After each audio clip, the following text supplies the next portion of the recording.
नमस्कार, मैं हूं प्रभाकर मिश्रा। राहुल गांधी की भारत जोड़ो यात्रा बागपत से होते हुए शामली जाने वाली, तो मैं भी आ गया मुजफ्फरनगर के और शामली के इलाके में ये देखने, ये समझने कि राहुल गांधी की इस भारत जोड़ो यात्रा को लेकर किसान क्या सोचते हैं। और इसी क्रम में मुलाकात हो गई किसान नेता राकेश टिकैत से। राकेश टिकैत हमारे साथ हैं और बैकग्राउंड में ये दरअसल माहौल बनाने के लिए बैकग्राउंड में ये क्रेशर है, पुल्हू जिसे बोलते हैं, और गुड़ पकाने वाली मशीन सब जानते ही हैं।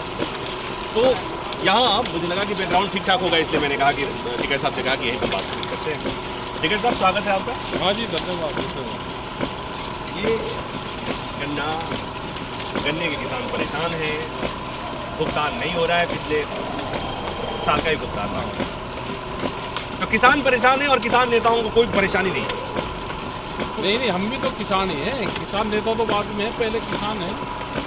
और हमारे भी यही गन्ने की खेती होती है, क्योंकि गन्ने की ये जो पूरी बेल्ट है गन्ने की बेल्ट है। थोड़ा फ्रंटल यहाँ पे यहाँ पे चावल और उसकी खेती कम होती है, क्या होता है, खाने के लायक होती है। और ज़्यादातर खेती यहाँ पे गन्ने की है।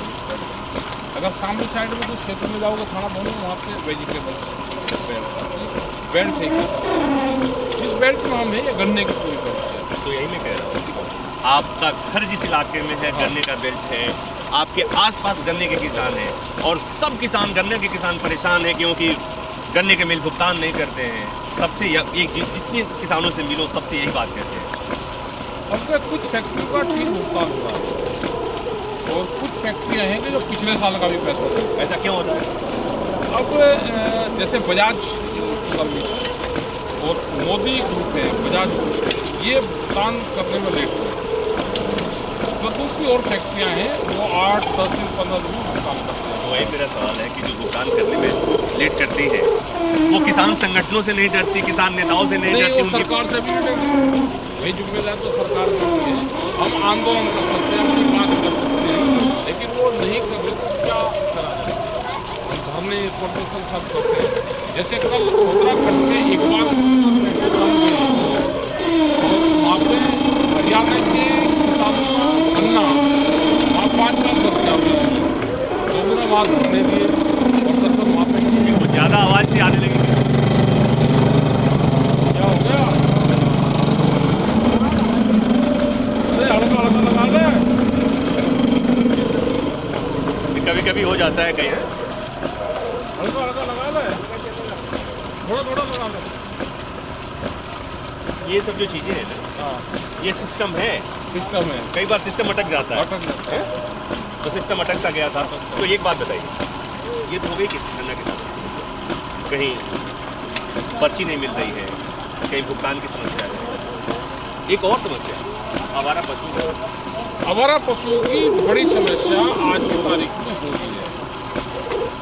मेरठ के अंदर भी 2 किसान मारे और हर जगह भी ये घटनाएं घटती है, क्योंकि जब उनको किसान हटाता है वो अकेला होता है और पशु ज़्यादा होते हैं और वो किसानों को भागने भी नहीं देते तो उसको मार देते हैं। तो ये बड़ी घटनाएं घट रही है और किसानों के खिलाफ ही मुकदमे लिखे जा रहे हैं। तो इसमें बहुत आंदोलन, बिजनौर में आंदोलन हुए, पशुओं को ले जाते हैं इकट्ठा करके डीएम के, डीसी के, एसडीएम के, वहाँ पे उन्हें बंद कर देते हैं। वहाँ से फिर उन्हें कहते हैं जी गौशाला में छोड़ दिए।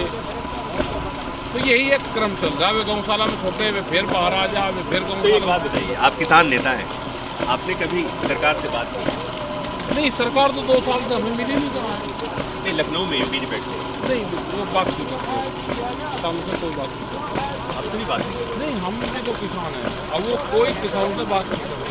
किसानों से बात करें, किसान अपनी समस्या बताएंगे, उसका समाधान ये है कि किसानों से बातचीत करनी बंद कर दो। आप धरने प्रदर्शन करते रहो।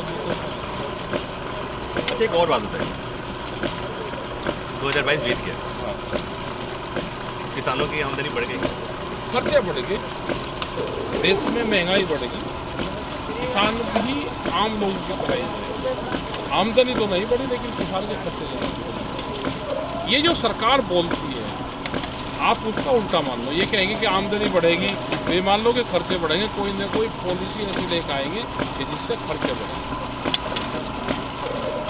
आमदनी खर्चे जरूर। ऐसा क्यों हो रहा है? महंगाई बढ़ रही, फसलों के दाम बढ़ रहे हैं। स्वामीनाथन कमेटी की रिपोर्ट लागू हो तो उसमें C2+50 वाला फार्मूला है। MSP गारंटी कानून मिले तो उसमें गारंटी मिल जाएगी, किसानों को इतना मिल जाएगा। और वो नहीं मिल रहा, सरकार इस पर बात नहीं करना चाहती। अरे तो वो MSP को लेकर एक कमेटी तो बनी थी जिसमें MSP पर चर्चा करनी थी। कोई कमेटी नहीं, ये देश को गुमराह कर रहे हैं। कोई कमेटी नहीं, उसमें कमेटी बनाने की जरूरत ही नहीं है। नहीं, कमेटी तो एक बनी थी जब किसान आंदोलन खत्म हुआ था। नहीं बनी कोई कमेटी। अरे उसमें आप शामिल भले नहीं हुए, लेकिन कमेटी तो वह इसकी कमेटी है ही नहीं, और MSP पे कमेटी की जरूरत ही नहीं है। MSP तो पार्लियामेंट में पास करो, उसके जो प्रावधान होंगे उस पर कमेटी बनेगी। अब एक बात और बताइए, जगह जगह अलग अलग किसान संगठन अपने अपने स्तर पर धरना प्रदर्शन करते हैं। वो छोटी छोटी आवाज़ें निकलती हैं, हल्की फुल्की आवाज़ें निकलती हैं। ये आवाज़, जब तक आवाज़ एक साथ नहीं होगा तब तक सरकार तो कैसे? सोनीपत में गया था, सोनीपत में किसानों की अलग आवाज़ थी, जिनमें आवाज़ अलग होती है, कहीं और आवाज़ अलग होती है, अलग अलग किसान फिर इकट्ठे हो जाएंगे। जैसे संयुक्त मोर्चे की खोज होगी तो फिर लोग उसी खोज के तहत, जैसे पहले दिल्ली में 13 महीने झगड़े थे, उसी तरह की आवाज़ फिर आएगी। ये आंदोलन होंगे, फिर अभी अलग अलग चल रहे हैं, ये एक दिन फिर इकट्ठे होंगे और फिर एक इकट्ठी आवाज़ उनकी बनेगी। कब बढ़ेगी, चल रही है सब बातचीत। ऐसा तो नहीं कि 2024 के लोकसभा चुनाव से ठीक पहले माहौल बना? नहीं, ऐसा नहीं। ये तो समस्या इतनी हो रही कि आवाज़ तो उठानी पड़ेगी किसानों को। मजदूर हैं, दुकानदार हैं, ये सब शामिल हो रहे हैं। महंगाई बहुत बढ़ रही है। अब एक बात और, राहुल गांधी की भारत जोड़ो यात्रा पर भी आपसे बात कर ही लेते हैं। राहुल गांधी की जो यात्रा आ रही है, इसको आप किस रूप में देख रहे हैं? कुछ फायदा होने वाला है राहुल गांधी को या कांग्रेस में? कुछ ना कुछ तो होगा। जब आदमी संघर्ष करे, ये करे, जब वो मूवमेंट में रहेगा तो फायदा होगा। जैसे ये करे सब चल रहा, अगर ये चल रहा है तो पिलाई कर रहा, यहाँ सबको फायदा इसका होगा। अगर ये बंद हो जाएगा, ये भी फ्री बैठ जाएंगे, ये फ्री बैठ जाएंगे, ये गन्ना ऐसे ही पड़ा तो जब मूवमेंट में कोई चीज़ होगी तो वो अपना काम तो जरूर करेगी, प्रोडक्शन करेगी। और टिकैत साहब हमेशा कहते थे कि निर्माणदाता बने, आप निर्माण करते रहो। तो ये भी निर्माण ही तो कर रहे हैं, यात्रा कर रहे हैं, अपना निर्माण कर रहे हैं। तो उस निर्माण में आपको भी सहयोग करना चाहिए। सभी लोग कर रहे हैं तो यही जनता है, कौन किसको सहयोग करेगा तो आने वाला टाइम होगा। तो आप शामिल जाएंगे क्या? नहीं, शामिल नहीं है, शामिल हो जाइए शामली में। हम करनाल में उनकी मीटिंग करेंगे, करनाल या कुरुक्षेत्र में कहीं एक मीटिंग हमारी उनके साथ, किसानों के मुद्दे पर बात, किसानों के मुद्दे पर बात करेंगे। उनकी जहाँ जहाँ स्टेट में सरकारें हैं उसकी बातचीत हो, तो वहाँ पर मिला। 2023 का जनवरी है, 2024 के चुनाव होंगे। 2024 के चुनाव को लेकर के आपकी भविष्यवाणी क्या है? भविष्यवाणी है, बेईमान ना करेंगे। खतौली सीट में इन्होंने बेईमाना नहीं करा, वहाँ पे इन्होंने बेईमाना नहीं करा, रामपुर में इन्होंने बेईमाना करा, ठीक है। और ये आपके हिसाब से हो, वहाँ पर बेईमानी नहीं किया, ये बेईमान ना करेंगे। पहले से तय है, आते हैं मतलब बेईमानी से जीतेंगे, मतलब मान चुके हैं कि 2024 में फिर ये बेईमान ना करेंगे तो जीतेंगे। अगर फ्रेश चुनाव होगा तो जो मुजफ्फरनगर में 13 के बाद में माहौल बना था, इनकी यहाँ पे बीजेपी की 8 सीटें थी, 1 सीट विपक्ष पर थी। ये वही मुजफ्फरनगर है, आज 8 सीट विपक्ष पर 1 बीजेपी पे है। यही पूरे देश का माहौल है। ये मुजफ्फरनगर निर्माणदाता है, ये शुगर का भी निर्माण करता है। एक बात और बताइए, हाँ जी, तो मुजफ्फरनगर में बेईमानी क्यों नहीं होता? यहाँ कैसे होती है? यहाँ तो लाठी लेकर तैयार थे सब। ये तो क्रांतिकारी जिला है, यहाँ शामली और ये दोनों, यहाँ तो सब लोग लाठी लेकर ट्रैक्टर लेकर तैयार थे। तो आप इसका मतलब आप मान गए हैं कि 2024 में भी ये बेईमान नहीं करेंगे। ये तो हम पॉलिटिकल पार्टी को आगाह कर रहे हैं, भाई अपनी गिनती ठीक करवाना, तो आप जीत जाओगे, नहीं तो हारोगे और इनकी सरकार बनेगी। या तो 2 ही रास्ते देश में हैं, या तो बीजेपी में शामिल हो जाओ, काली टोपी ओढ़ लो, ठीक है जी, और या संघर्ष करो। तो बहुत सत्तारूढ़ पार्टी के लोग अपने में शामिल करने पर लगे हुए लोग। और तोड़ने पर लगे हुए हैं। ये तो देश को तोड़ने का काम करते हैं, ये आपस में झगड़ा करवाएंगे। अब इनके 2 टारगेट फिक्स है। खाप पंचायत इनका टारगेट है, खाप पंचायत को कैसे आपस में लड़ाया जाए, क्योंकि पश्चिम और हरियाणा में खाप पंचायत सिस्टम है, उनको लड़ाने का काम कर रहे हैं। ये यादवों को लड़ाने का काम कर रहे हैं, 2 तरह के यादव है, उनको दोनों को लड़ाने का काम कर रहे हैं, लेकिन वो लड़ नहीं रहे।